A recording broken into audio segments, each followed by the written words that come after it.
Hi friends, welcome to my new video Nishkalank Mahadev.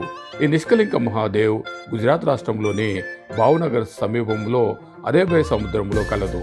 ఈ Arabia సముద్రంలో దాదాపు మనము 4 లేక 500 మీటర్లు నడవవలసి ఉంటుంది. ఇక్కడ 5 లింగాలు పాండవుల చేత ప్రతిష్ఠింపబడ్డాయి అని చెప్పేసి మనకు పురాణాలు చెప్తాయి. కౌరవులకు పాండవులకు మధ్య యుద్ధం జరిగిన తర్వాత పాండవులు విజయాన్ని సాధిస్తారు. అయితే అనేక మందిని చంపడం ద్వారా వారికి మహాపాతకము వాళ్లకు కలుగుతుంది. అప్పుడు శ్రీకృష్ణ భగవాన్ని వాళ్ళు ప్రార్థించి దీనికి ఈ కలంకం పోవడానికి, ఈ మహాపాతకం పోవడానికి మార్గం చెప్పమని ఈ యొక్క శ్రీకృష్ణ భగవాన్ని అడుగుతారు.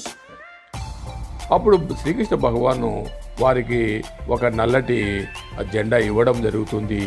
ఈ నల్లటి జెండాను తీసుకొని ఈ యొక్క మీరు ప్రయాణం చేయండి. ఎక్కడైతే ఈ నల్లటి జెండా తెల్లగా మారుతుందో అక్కడ మీరు 5 లింగాలను ప్రతిష్ఠించి ఈ యొక్క పరమశివునికి తపస్సు చేయండి. అప్పుడు మీకు కలంకం తొలగిపోతుంది అని చెప్పి శ్రీకృష్ణ భగవానుడు వాళ్ళకి సలహా ఇస్తాడు. అప్పుడు అలా వెళ్తే అరేబియా సముద్రంలో ఇప్పుడు ఈ లింగాలు ఉన్న చోట ఆ యొక్క నల్లటి జెండా తెల్లగా మారుతుంది. వారు ఒక్కొక్క లింగాన్ని ప్రతిష్ఠించి మహాశివుణ్ణి తపస్సు చేస్తారు. అక్కడ వారికి ఆ తప ఫలంతో వారికి ఉన్న కలంకం తొలగిపోతుంది. అందుకే ఈ యొక్క ప్రాంతాన్ని, ఈ యొక్క దేవస్థానాన్ని నిష్కలంక మహాదేవ్ అని పిలుస్తారు. మహాదేవ్ అంటే పరమేశ్వరుడు అనే అర్థం. ఇది తప్పక చూడదగినటువంటి ప్రాంతం. ఇది మనము 400 లేదా 500 మీటర్లు సముద్రంలో మనం నడవవలసి ఉంటుంది. సముద్రము పాటు సమయంలో వెనక్కి వెళ్తుంది. అప్పుడు మెల్లగా మనము నడుచుకుంటూ వెళ్ళి ఈ యొక్క లింగాలను పూజ చేసుకోవాల్సి ఉంటుంది. సో వ్యూయర్స్, తప్పనిసరిగా ఈ యొక్క వీడియో మీకు నచ్చినట్లయితే లైక్ చేయండి, షేర్ చేయండి, తప్పనిసరిగా సబ్స్క్రైబ్ చేయండి అని రిక్వెస్ట్ చేస్తున్నాను. Thank you one and all. ఇప్పుడు మీరు చూస్తున్నారు, సముద్రంలో భక్తులు నడుచుకుంటూ ఈ యొక్క శివలింగాల వైపు వస్తూ ఉన్నారు. నీళ్లు మెల్లగా వెనక్కి వెళ్తున్నాయి.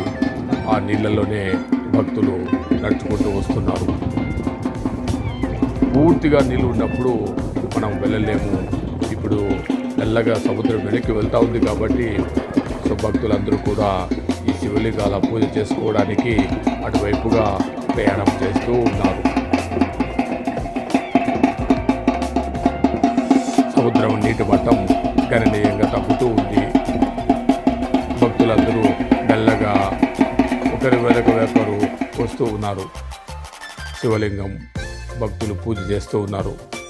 ఇక్కడ దాదాపు 5 శివలింగాలు ఈ యొక్క ధర్మరాజు, భీముడు, అర్జునుడు, నకులుడు, సహదేవుడు ఒక్కొక్కరు ఒక్కొక్క లింగాన్ని ప్రతిష్ఠించి ఆ పరమశివుడికి పూజ చేశారు, ఈ మహాపతాకాన్ని తొలగించుకోవడానికి.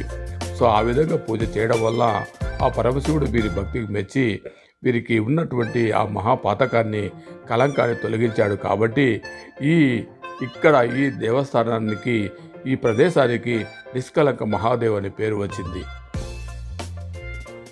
ఇది గుజరాత్ రాష్ట్రంలో భావనగర్కు అత్యంత సమీపంలో అరేబియా సముద్రంలో కలదు. భక్తులు తప్పనిసరిగా దర్శించవలసినటువంటి క్షేత్రం. సముద్రం వెనక్కి వెళ్ళింది మీరు ఈ యొక్క వీడియోలో చూడవచ్చు. చాలామంది భక్తులు అదే సమయంలో ఇక్కడికి వచ్చి పూజలు చేస్తూ ఉంటారు. చూడండి, సముద్రము వెనక్కి వెళ్తూ ఉంది. కొద్ది దూరం వెనక్కి వెళ్ళింది. అక్కడ ఊరు కనిపిస్తుంది. ఊరి నుంచి భక్తులంతా కూడా ఈ దేవస్థానం వైపు వస్తూ ఉన్నారు. తప్పనిసరిగా దర్శించవలసినటువంటి క్షేత్రం. మీరు ఈ వీడియోను లైక్ చేయండి, తప్పనిసరిగా షేర్ చేయండి అని నా మనవి.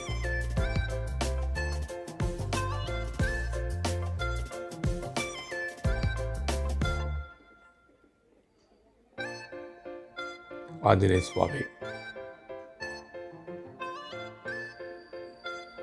మనకు ఈ క్షేత్రంలో సముద్రం పూర్తిగా ముందుకు వచ్చినప్పుడు అక్కడ ఉన్నటువంటి స్తూపాలపై ఉన్నటువంటి జెండాలు మాత్రమే మనకు కనిపిస్తాయి. లైక్ చేయండి, ప్లీజ్ సబ్స్క్రైబ్. Thank you.